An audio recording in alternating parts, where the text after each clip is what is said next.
What if the reason you're still searching for healing is because you were never told the full story?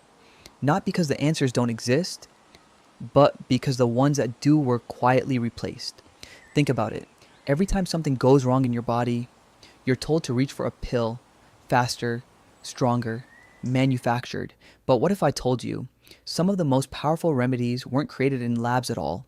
They were written down thousands of years ago in a place most people stop taking seriously when it comes to health: the Bible. And no, this isn't one of those natural is always better speeches, because here's where it gets uncomfortable. Some of these plants didn't disappear because they stopped working. They disappeared while something else took their place, something more profitable, something easier to control. And now, modern research, quietly, almost reluctantly, is starting to confirm what those ancient texts described in detail. In this video, I'm not just listing plants. I'm showing you 20 biblical plants the modern world replaced, and exactly what they were used for then and now. But stay with me for a second, because one of them, number 17, was so valuable, people traded it like gold. And today, it's being studied for blood sugar control in ways that might surprise you. And number 20, it's mentioned over and over again in scripture, not randomly, not symbolically, but as something deeply connected to life itself. And only recently, science started catching on. So if you've ever had that quiet feeling that something about modern healing doesn't fully add up, you're not imagining it. Subscribe and stay with me, because this might change how you look at medicine forever. Let's start. You don't notice it at first. It feels normal, almost automatic. A headache, there's a pill. Fatigue, another one. Something deeper you can't explain, still a prescription. And somewhere along the way, without anyone announcing it, that became the only path we trust. But here's the part most people never stop to question. When did we abandon everything that came before it? Because there was a time, long before pharmacies, labels, and side effect warnings, when healing looked very different. Not primitive, not guesswork. Intentional, documented, preserved, and strangely enough, written in a place many people now separate from health entirely. The Bible, not just stories, not just symbolism, but specific plants, named, used, repeated, for wounds, for infections, for the body, and something deeper. And yet today, those same plants are either ignored, reduced to alternative, or quietly replaced by something synthetic. That shift didn't happen overnight. It was gradual, convenient, profitable. And now we're here, in a world where most people trust what's manufactured, more than what has survived thousands of years. If you've ever felt that quiet doubt, that maybe something is missing from the way we approach healing, hold on to that, because as we go deeper, you're going to see patterns that are hard to unsee, especially when we get to number 17. A plant so valuable it was once measured like gold, and now it's being studied for something millions of people struggle with every single day. This isn't about rejecting modern medicine, it's about asking a better question. What did we replace that we were never supposed to forget? And once you see it, you won't look at healing the same way again. There's a detail most people read and move past without thinking. When they prepared the body of Jesus, they didn't use chemicals. They used plants, aloe, frankincense, myrrh, not small amounts either. An entire blend, costly, deliberate, almost excessive. Why? Because these weren't just symbolic fragrances. They were known, trusted, used for preservation, for wounds, for inflammation, for pain. Now, pause and really think about that. In a moment of death, grief, and urgency, they reached for substances that today would sit quietly on a shelf labeled alternative. Aloe, something you might keep by a window, was once considered precious enough to honor a king. Frankincense and myrrh, they traveled across trade routes, valued like currency, used to calm the body, reduce swelling, and protect against decay. And yet today, when inflammation hits, what do we reach for? Something synthetic, fast, packaged, measured in milligrams. NSAIDs, designed to block pain signals, but not without cost. Stomach irritation, long-term strain, silent side effects most people don't think about until they have to. So the question becomes uncomfortable again. Did we replace these ancient remedies because they stopped working, or because something faster, easier to standardize, took their place? Oh, because modern studies, quietly, are now showing that compounds in frankincense and myrrh interact with the body in ways that look very familiar. Anti-inflammatory, protective, restorative, not identical to modern drugs, but not inferior either, just forgotten. And maybe that's the part that lingers. What else have we dismissed simply because it didn't come in a bottle? There's a phrase you've probably heard, but never really stopped to examine. They anointed them with oil, and they were healed, not treated, healed. And the oil wasn't random, it was olive, pressed slowly, thick, golden, almost glowing in the light, not something rushed, not something artificial, something alive in a way that's hard to explain until you've seen it freshly made. And yet today, olive oil sits quietly in kitchens, reduced to something you cook with. A common, ordinary, but in those moments when someone was sick, weak, or fading, it wasn't ordinary at all. It was chosen, applied with intention. So what did they understand? That we've overlooked. Because fast forward to now, heart disease has become one of the most common threats people face. And suddenly, modern research starts circling back to something familiar. Olive, not as ritual, but as protection. Studies pointing to its role in supporting blood vessels, reducing harmful inflammation, helping the heart function the way it's supposed to. Nothing mystical about it, and yet not accidental either. It's almost unsettling when you see the connection clearly. What was once poured over the sick is now being measured, studied, and recommended for the exact systems that keep us alive. So the question shifts again. Was anointing just symbolic, or was it something more practical than we were led to believe? Because if something this simple, this accessible has always been here, then how many people overlooked it simply because it didn't look like medicine? There's something almost forgotten about the way people used to think about cleansing. It wasn't just about removing dirt, it was about restoration. You see it in the rituals, quiet, deliberate moments where hyssop was dipped, lifted, and applied with care. Not rushed, not excessive, just enough. Purge me with hyssop, and I shall be clean. That line wasn't poetic exaggeration. It was rooted in something real. Hyssop, sharp, slightly bitter, carrying natural compounds that modern science now recognizes as antimicrobial. And cedar, deep, woody, and resilient, known not just for its strength, but for its resistance to decay, insects, and contamination. Together, they weren't random choices. They were intentional tools for purification of spaces, of wounds, of people. Now, compare that to today. Walk into any store and you'll find shelves lined with disinfectants, strong, chemical, effective, but often harsh, burning the skin, irritating the lungs, stripping everything, good and bad, without distinction. And it makes you wonder, when did cleansing become something so aggressive? Because what they practiced back then wasn't weak. It was balanced, targeted, working with the body and environment, not against them. And here's where it gets interesting. Modern studies are now revisiting plant-based antimicrobials.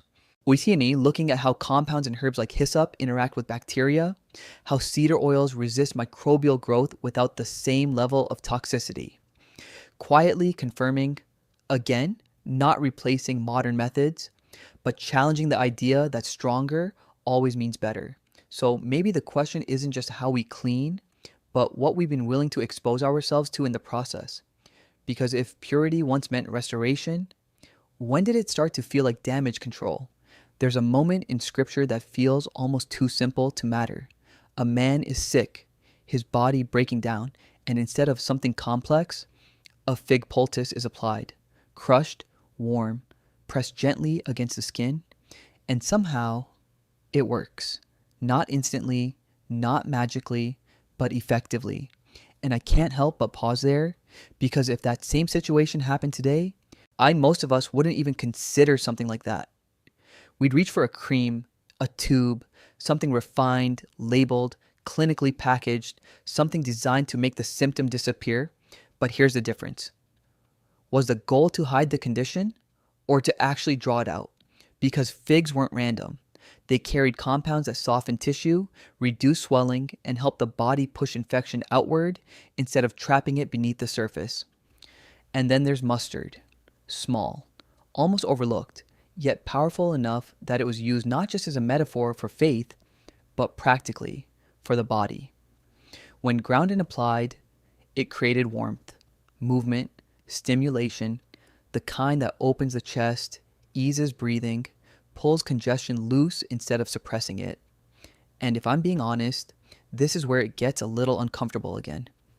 Because today, most treatments for skin and respiratory issues don't resolve the root.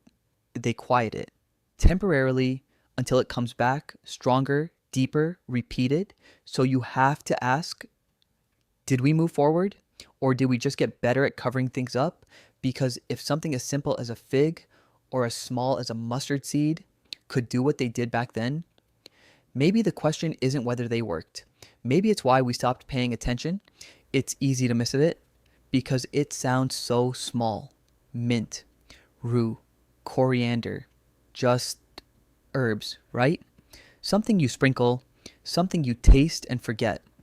But there's a moment where even that assumption gets quietly challenged, because these weren't just used, they were measured, counted, given as tithes.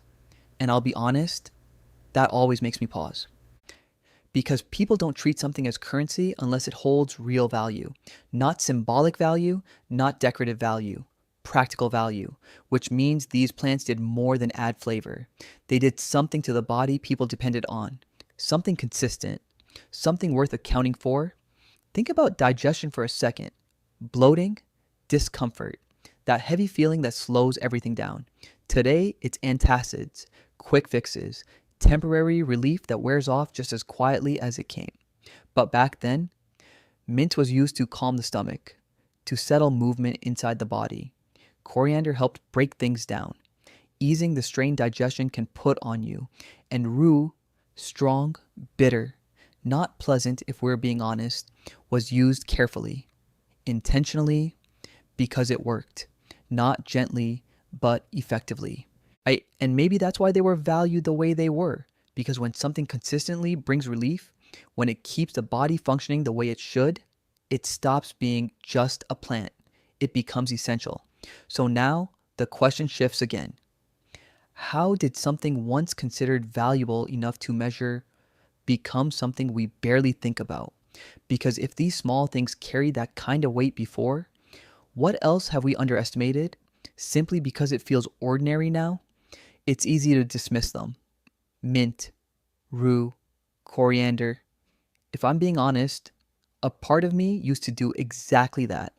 Just herbs, background ingredients, things you notice for a second and forget. But then I came across something that didn't sit right with me. These same small plants were once measured, counted carefully, given as tithes. And I had to stop there for a moment because that changes everything. People don't measure what doesn't matter. They don't give a portion of something unless it consistently works. So I started looking at it differently, not as flavor, but as function. Think about how your body feels when digestion is off. That heaviness, that slow, uncomfortable pressure that lingers longer than it should. Most of us reach for something quick, something that quiets it down just enough to move on. I've done that too. But mint, it didn't just freshen anything.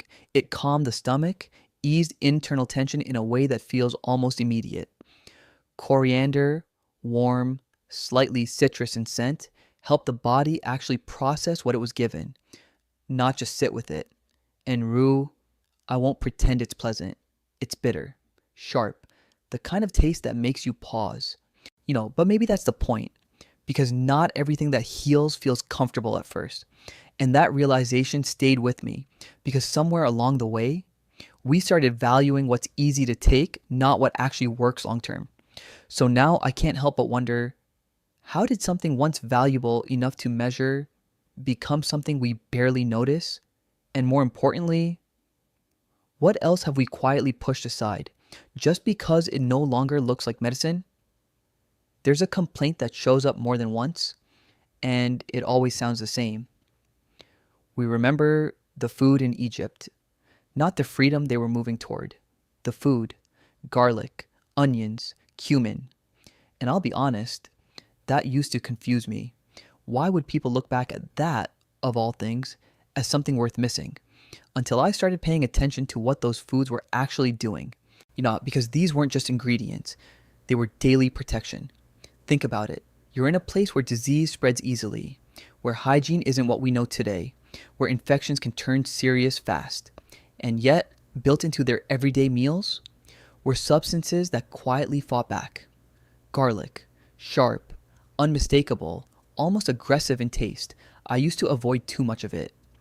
Now I see it differently because inside it are compounds that don't just sit there, they react. They break down harmful bacteria. They interfere with things that try to grow where they shouldn't. Onions, strong enough to make your eyes water, but maybe that intensity wasn't accidental. They supported the body's defenses, helped it respond, not just endure. And cumin, warm, earthy, something you barely notice unless it's missing. But it played its role too, supporting digestion, strengthening internal balance, making sure the body could actually process what it was given. And here's where it hits me. These weren't special treatments. They were normal, everyday, consistent, which means protection wasn't something you reached for when things went wrong. It was something you built into your life before they did. And now, we wait. We react. We treat infections after they've already taken hold. So I can't help but ask, did they understand prevention in a way we've lost? Because if something as simple as garlic, onions, and cumin formed a kind of daily shield, then maybe the real question isn't what they had. It's why we stopped using it the same way. There's something different about these ones. They don't grow in your backyard. They don't sit quietly in your kitchen. They traveled across deserts, through trade routes, carried carefully, protected, priced in ways that feel almost unbelievable now. And I'll be honest, this is where it stopped feeling casual for me. Because when something moves that far, at that cost, people aren't chasing flavor. They're chasing effect, balm of Gilead, spoken of almost like a question. Is there no balm? Not because it was rare, but because it worked. A resin, thick, restorative, used for wounds, for pain, for healing that went deeper than surface level. Then cassia and cinnamon. Warm, almost comforting at first, until you realize that warmth isn't just taste. It moves through the body, supports circulation, helps regulate what's happening internally, especially where imbalance starts quietly. And I didn't expect this part to stand out to me, but it did. Because these weren't emergency remedies. They were used consistently, woven into life in a way that supported the body before things broke down. And then there's saffron, the one that changes the tone of everything. Thin threads, light, almost fragile, but worth its weight in gold. And I remember thinking, how? How does something so small carry that kind of value? Until you look closer, because saffron doesn't just add color, it interacts with the body in ways we're still trying to fully understand, supporting mood, metabolism, even how the body manages sugar. And suddenly, that value doesn't feel exaggerated anymore. It feels justified. And here's what stayed with me the most. None of these were loud. No dramatic reactions, no instant masking, just quiet, consistent support. The kind you don't notice immediately, but feel over time. So now the question shifts again. In a world that prioritizes fast results, loud effects, immediate change, did we lose respect for the kind of healing that works silently? Because if something once valued like gold is only now being rediscovered, what else are we overlooking simply because it doesn't demand attention? There's a reason this one feels different. It's not just mentioned once or in passing, it's repeated. emphasized, returned to again and again. The vine. I am the true vine. And if I'm being honest, I used to hear that and think only in symbols, spiritual meaning, metaphor, nothing physical. But then I started looking closer, and that separation didn't feel so clear anymore, because the grapevine wasn't just a symbol of life, it sustained life. Our fruit that nourished, juice that strengthened, something that moved through the body, not just filling it, but supporting it in ways we're only now beginning to understand properly. And this is where everything seems to come full circle. Because today, science talks about compounds like resveratrol, found in grapes, linked to heart health, circulation, cellular protection. Words like cardiovascular support, longevity, reduced risk, carefully studied, slowly accepted. But the source, it's been here the whole time. And I had to sit with that for a moment, because it changes how you see everything that came before this. All the plants, all the patterns, none of it was random. It was a system, a way of living where healing wasn't something you chased after things went wrong. It was something you stayed connected to. And maybe that's why the vine became more than just a plant. It became a picture of connection, of dependence, of life flowing from something steady into something that grows. Because once that connection is broken, everything weakens. So now the question isn't just about what we've replaced, it's about what we've disconnected from. Because if something this central, this repeated, has both spiritual meaning and physical relevance, then it means maybe reclaiming health isn't about finding something new. Maybe it's about returning to what worked, returning to what was already given, and maybe, just maybe, you were never meant to rely on one system alone. And maybe this is where everything changes for you. Not because you just learned something new, but because you can't unsee it anymore. You've seen the pattern. You felt the shift. What was once dismissed as old is quietly proving itself again. And now you're standing in that space most people avoid. The space where you have to decide. Do you keep following what you've always been told? Or do you start paying attention to what's been here all along? Because the truth is, this isn't just information. It's a different way of seeing, a different way of approaching your body, your health, your choices. And once that door opens, it doesn't close again. So if something in you is already questioning, already connecting the dots, don't ignore that. Stay with it. Because this is just the beginning of understanding what was never really lost, just overlooked. And the more you see, the more everything starts to make sense.